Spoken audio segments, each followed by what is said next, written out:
Twende pamoja mpaka mwisho wa video hii. Utapata kutambua mbinu ya kwanza ya kuchelewa kufika kileleni, mbinu ya kuvuta na kutoa pumzi ama deep breathing.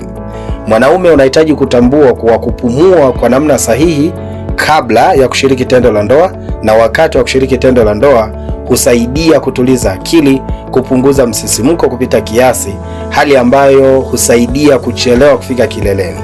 Na hii ni moja kati ya mbinu salama na yenye matokeo makubwa na ya haraka inayotumiwa na watu walioacha kutumia dawa ulimwenguni kote. Ni wakati gani unahitaji kutumia mbinu hii?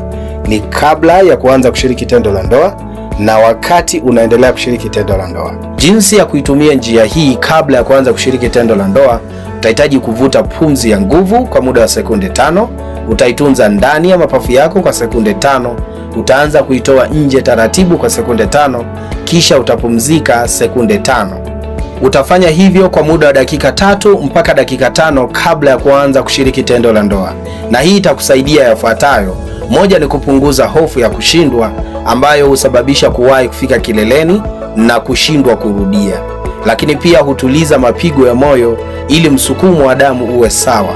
Kadiri msukumo wa damu unapokuwa sawa, ndivyo uwezo wako wa kujizuia unakuwepo na uwezo wa mwili unakuwepo. Mwisho, husaidia kuweka akili kuwa katika hali ya utulivu na umakini, hali ambayo husaidia kuzuia hisia na kuchelewa kufika kileleni. Mambo ya muhimu ya kuzingatia unapotumia mbinu hii: moja ni kupumua kwa tumbo.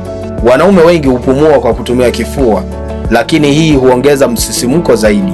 Njia bora ni kupumua kwa kutumia tumbo, na jinsi ya kufanya ili uhakikishe unatumia tumbo badala ya kutumia kifua, unisikilize vizuri hapa. Hakikisha umelala au umekaa wima. Weka mkono wako mmoja juu ya kifua na mwingine juu ya tumbo, kisha vuta pumzi mpaka tumbo lako lijazwe kabisa na wala sio kifua. Hakikisha mkono wako juu ya tumbo ndio unaoinuka na wala sio ule ulioweka kifuani. Pumua nje taratibu kwa mdomo. Wakati mwingine unaweza kupumua kwa kutumia pua, hii haina shida yoyote ile. Kabla hatujaendelea sehemu ya pili, jinsi ya kutumia njia hii wakati unaendelea kushiriki tendo la ndoa ili uwe na uwezo wa kuchelewa kufika kileleni, nahitaji tufanye mazoezi kidogo kwa pamoja. Sehemu ya kwanza, na sehemu ya kwanza ni sekunde 5, sekunde 5, sekunde 5, sekunde 5. Na hizo sekunde 5 nimeelekeza, kwa hivyo nahitaji kuvuta pumzi taratibu ukihesabu 1, 2, 3, 4, 5. Unaibana ndani bila kutoa nje. Unahesabu tena 1, 2, 3, 4, 5. Kisha unaanza kuitoa nje taratibu 1, 2, 3, 4, 5. Na kisha unapumzika tena kwa sekunde 1, 2, 3, 4, 5. Unarudia zoezi hilo kwa muda wa dakika 3 mpaka dakika 5 kabla ya kuanza kushiriki tendo la ndoa. Kwa hiyo utahesabu 1, 2, 3, 4, 5, unaibana, unaitunza ndani 1, 2, 3, 4, 5, bado imetunzwa. Unaanza kuitoa nje 1, 2, 3, 4, 5, inatoka nje.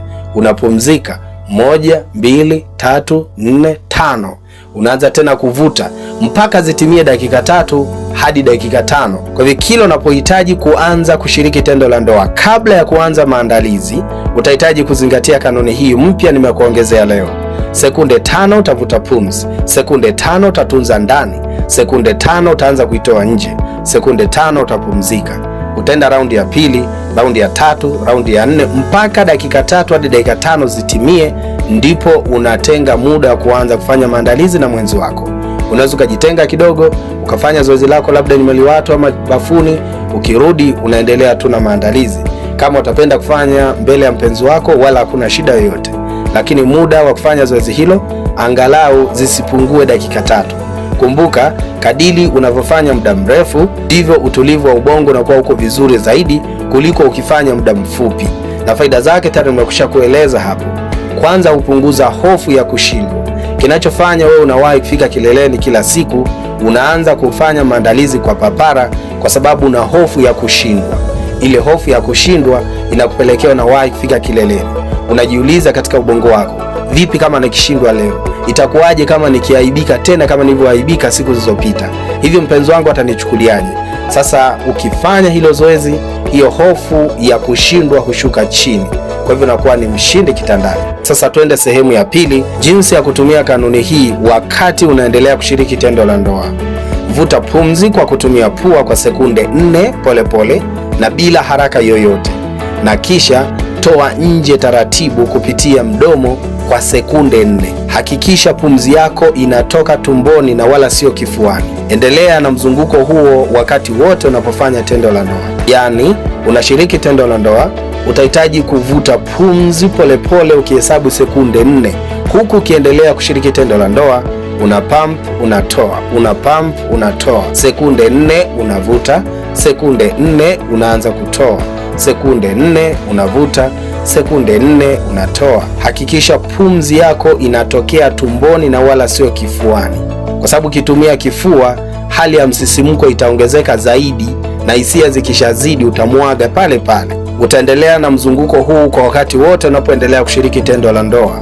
Unavuta sekunde 4, unaanza kutoa nje taratibu sekunde 4, unaendelea kupump huko, unavuta, unahesabu sekunde 4, unatoa nje sekunde 4, na unapotoa nje unaweza ukatoa kwa kutumia mdomo, wala hakuna shida yoyote.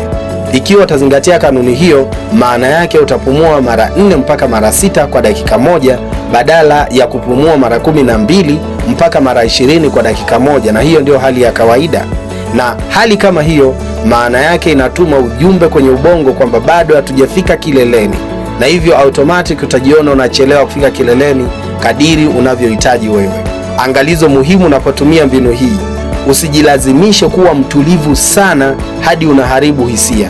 Badala yake endeleza kuvuta pumzi polepole hata wakati unaingiza na kutoa. Na kama unahisi unakaribia kumaliza mapema, unaweza ukasimamisha ile hali ya msuguano kwa sekunde chache tu. Shika sehemu nyeti anazosisimuka zaidi ukimgusa, kisha endelea kupumua kwa utulivu hadi hisia zishuke, halafu endelea tena. Zingatia yafuatayo: unapoingiza ndani dhakari yako, vuta pumzi, na unapochomoa, toa nje pumzi yako. Hii itausaidia sana mwili wako kusawazisha hali ya msisimko. Anza kufanyia kazi sasa hivi na unipe mrejesho, nione hatua uliofikia na nijue namna ya kusaidia mpaka uondokane na changamoto ya kuwahi kufika kileleni.